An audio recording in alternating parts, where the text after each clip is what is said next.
Have you back on the show. Yeah, thanks for having me. So the last time you and I spoke was back in July. Since then, we've seen the price of Bitcoin double. We're trading near record highs right now. You mentioned on the call last week that you are evaluating options to raise more capital to buy more Bitcoin, and actually the stock, at least initially, dropped on that news. How are you valuing Bitcoin at these prices? Well, I think the last 3 months have delivered a lot of regulatory clarity for Bitcoin. You can see support in Congress and the Senate, and you can see a very progressive administration. And most of the fears around the China crackdown are past us now. And with the Bitcoin mining industry relocating to the U.S., I think it's very bullish outlook for the next 12 months. Yeah, I don't think things could have gone better in the past quarter.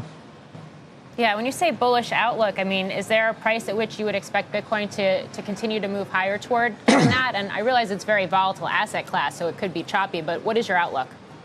Well, I mean, our view is it'll be volatile because it's plugged into the entire crypto market and it's new, but it's going up forever.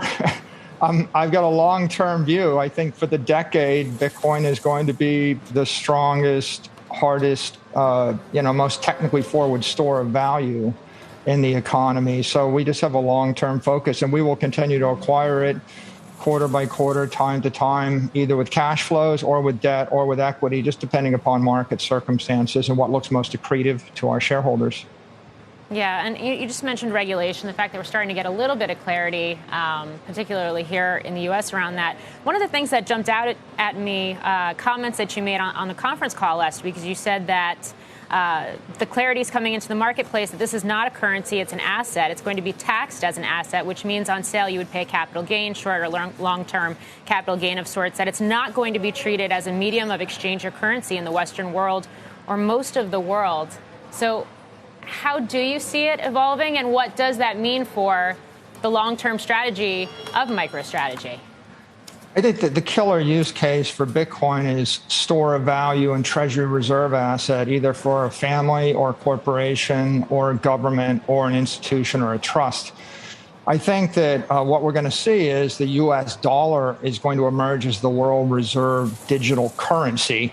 And if we get clarity on stable coins from the administration, that stable coin US dollar can go from 100 billion to a trillion to 10 trillion in float. I think that Bitcoin is emerging as the world reserve digital asset, a long-term store of value as an inflation hedge. Are you in the camp of hyperinflation going to change everything that is happening, as Jack Dorsey tweeted last week? I mean, it certainly kicked off a firestorm on Twitter. How do you see it? Well, I think that if you're keeping track of the inflation rate of consumer goods, it's 5%. But if you're keeping track of the inflation rate of industrial goods, it's more like 25 to 30%. And if you're looking at the inflation rate of scarce desirable assets, it's north of that. So it all comes down to what you want to buy. I think we have a high inflation rate for scarce desirable things. And if you want to stay ahead of that monetary inflation, then you have to buy the most desirable asset. And of course, I think the most desirable asset in the world is digital property on the Bitcoin network.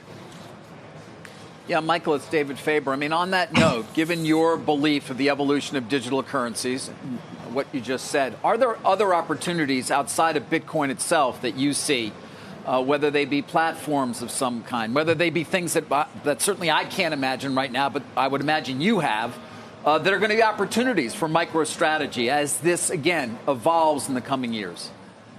Well, I think that if you're an institutional investor or a public company and you're going to hold a crypto asset on your balance sheet, it needs to pass the MicroStrategy test. And the MicroStrategy test is simple.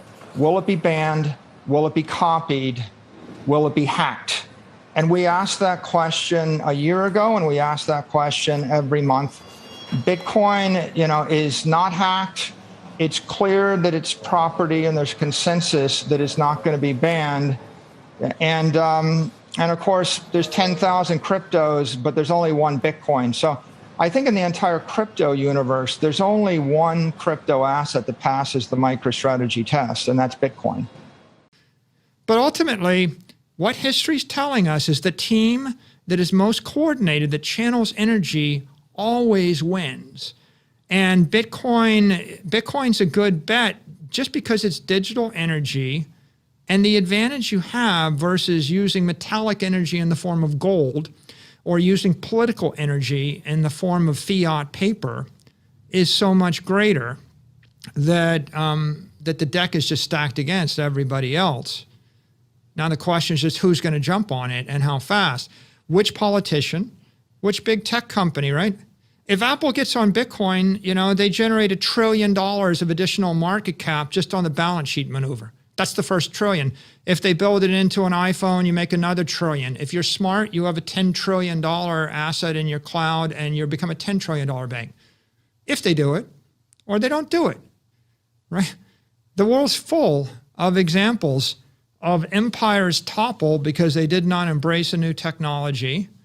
You know, the Romans needed the Etruscans to whiff, you know, and for the Greeks to take their eye off the ball, and then, you know, one thing leads to another. And when you get enough power, you start to become more closed-minded. Right? If you have enough money and enough power, you don't need to learn anything new. What we see going on right now is every single powerful person in the world is asked the question, what do you think of Bitcoin? Everybody, the premier of, you know, of Russia, every world leader, every major investor, every major influencer, everybody's got to have an opinion. Ask yourself the question, how many of them spend 100 hours studying Bitcoin to form an opinion? I don't think there's a single person with a negative opinion that spent 100 hours studying it. I don't think you're out on the limb there. I just think the world's full of people that they haven't spent 10 hours studying it. And yet, if I walked up to you in 1900 and I said, I got electricity, I want you to put it in your building. I want you to put it into your carriage. I want you to put it into your ship. Or I want you to, you know, you manufacture food, you know, I want you to use electricity instead of steam power or mechanical power. Okay, how many people would stop and study it, and how many would think they would master it and figure it out with 1 hour of consideration? Oh, would you know how to wire, you know, Hershey's, Pennsylvania, you know, or a meat packing plant, you know, or a ship with electricity in 100 hours? 1,000 hours? How many hours does it take to figure it out? And what are the consequences of not figuring it out?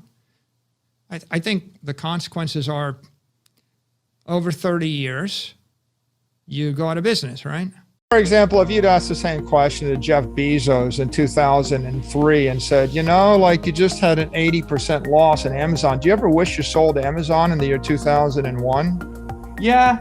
You know, Jeff Bezos could have sold Amazon in the year 2000 and avoided a 95% loss. Mm-hmm. Do you wish he did? That's true. But you see how foolish that is, right?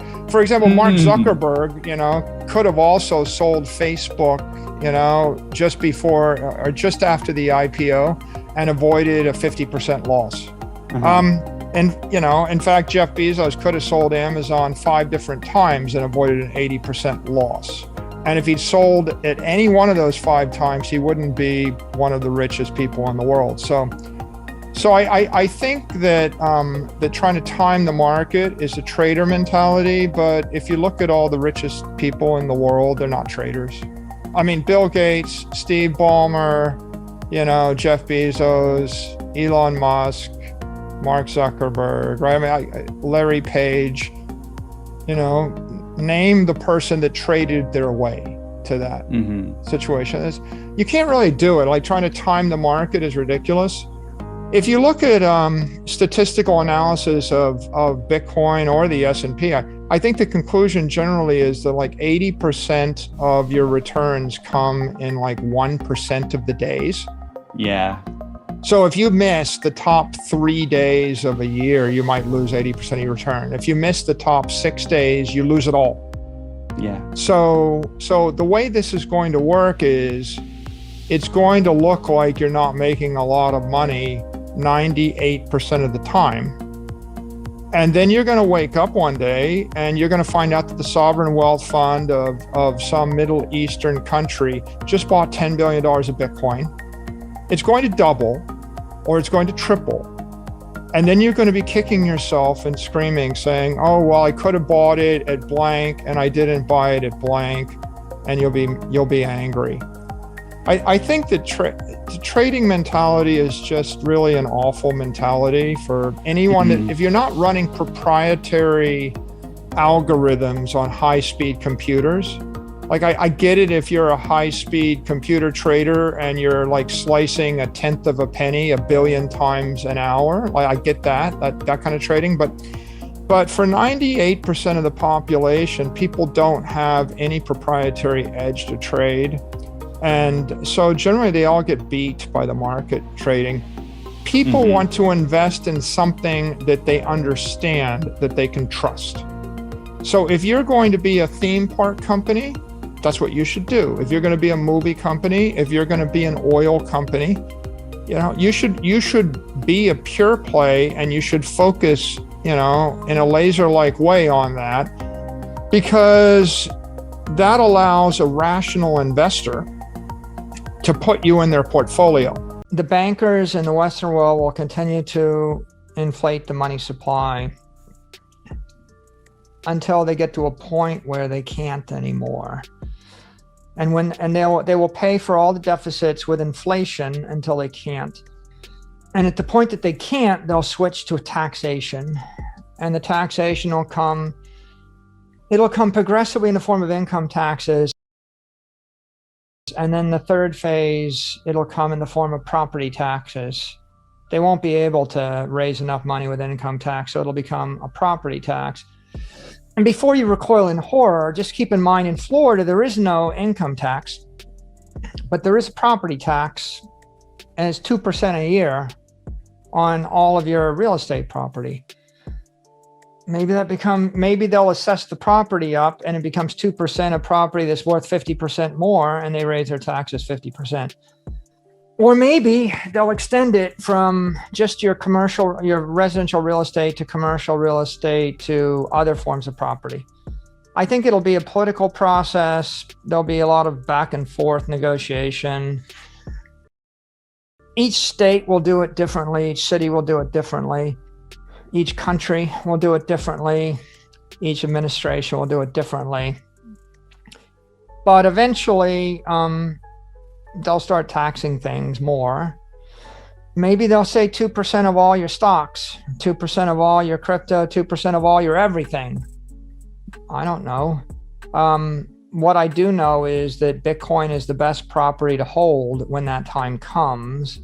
As we look forward, there'll be inflation, and you want to own property to protect yourself from inflation. But you want to own the highest quality property, and the definition of highest quality property is hardest to steal, hardest to tax, easiest to move, most desirable by everybody on earth. Also, easiest to upgrade. Why is an acre in New York City more valuable than an acre in the middle of Kansas? They're both an acre. The acre in New York City is more valuable because A, it's built on granite. It's very solid. You can build a 100-story building on it. It's not sand. It's not soil. But the second reason it's more valuable is because you can develop it into more things. There's a huge amount of demand for land in Manhattan, or property in Manhattan, because there's all this economic density in Manhattan. So you want to own the property where you can get the density, right? You can, in theory, put 10,000 people onto that acre in Manhattan, but you can't do that on that acre in Kansas. So if you're going to own property in cyberspace, what property do you want to own? If you own the Bitcoin property, right? Bitcoin you can develop because it's an open protocol. So you can build thousands of layer 2 and layer 3 applications on it anywhere in the world. That's why you want to own that. That's why Bitcoin is, if you have $1 billion of Bitcoin, that's why it's better than $1 billion of gold, or $1 billion worth of land, or $1 billion worth of real estate, or $1 billion worth of a company. All of those are properties, but they're easier to impair, harder to develop, harder to move. So if you're taking the long view, find the highest quality property you can, hold it for the long term. And I wouldn't worry so much about the political process, right? If the politicians pursue rampant inflation, the highest quality property will benefit.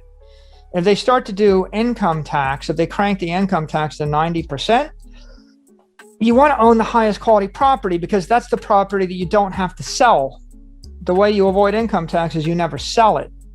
Low quality property can be impaired, and if you think it can be impaired, you have to sell it, and when you sell it, you'll take a capital gains tax. If you want to move from here to Monaco, you'll have to sell your property in wherever you live in order to go to Monaco, and you won't get hit with a capital gains tax or an income tax. Right. So high quality property protects you from income tax. And then finally, high quality property protects you from property taxes, because ultimately the highest quality property is going to be the hardest to tax. Compared to California taxing of buildings in California, if I tax 5% of the real estate property in California, I'm going to get it all. Mm-hmm. If I tax 5% of the companies in California, I'm going to get that too. If I tax 5% of the Bitcoin in California, it's all going to move. Yeah. And so if you're making a law in California about what to tax, what's the point in taxing something that's going to move away from you when you tax it? So that's my way of saying if it's the apex property, people aren't going to try to tax it as hard because it's hard to tax and they won't be successful. And so if you're not going to be successful, then there are fewer people attempting to target you as the victim. And let's say in the worst case, Nat, like how are you going to tax Bitcoin in the US? You can't tax it at the LA level. You can't tax it at the California level. You have to tax it at the federal level. So I can tax it at the federal level, and then people will move out of the country. And then you say, well, that's okay. If you're a citizen, you still got to pay it. Well, then I sell it to a non-citizen. See, then the question is someone that's not a US citizen going to want to own this? Mm-hmm. And can I transfer it to them? They're not going to want to own your company in Chicago. They're not going to want to own your house on Lakeshore Drive. They're not going to want to own your ranch in Kansas. They're not going to want to own the building in New York, but they will want to own the Bitcoin. And so what you've got is this regulatory arbitrage where there will always be somewhere in the world where they're going to want this thing, and that somewhere will be the highest bidder. And so when California, let's play this thought experiment out. If the governor of California were to levy a 50% a year property tax on a building in California, what do you think the price of buildings in California would do? Decrease, everyone would leave. Let's make it simple. Let's just tax them 100%. Okay, so you have $1 billion worth of real estate property in California. What's it worth after I tax it 100%? Nothing, right? That's called expropriation. Does it happen? Yes, it does happen. It's a socialist and communist thing when it happens. It happened in Venezuela to the oil company. It happened in Argentina. It does happen. Could it happen in the US? Yeah, sure it could. So when the politicians expropriate some portion of your property, what's a rich person in Monaco going to pay you for that? That's the question you ask yourself.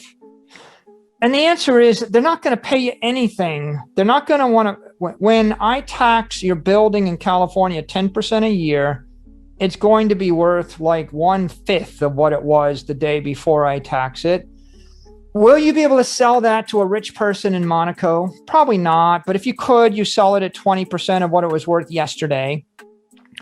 But when I tax your Bitcoin at 20% a year, the day before that tax goes into play, you're going to sell it to someone who's the high bidder in the world, and they're going to pay you the pre-tax level.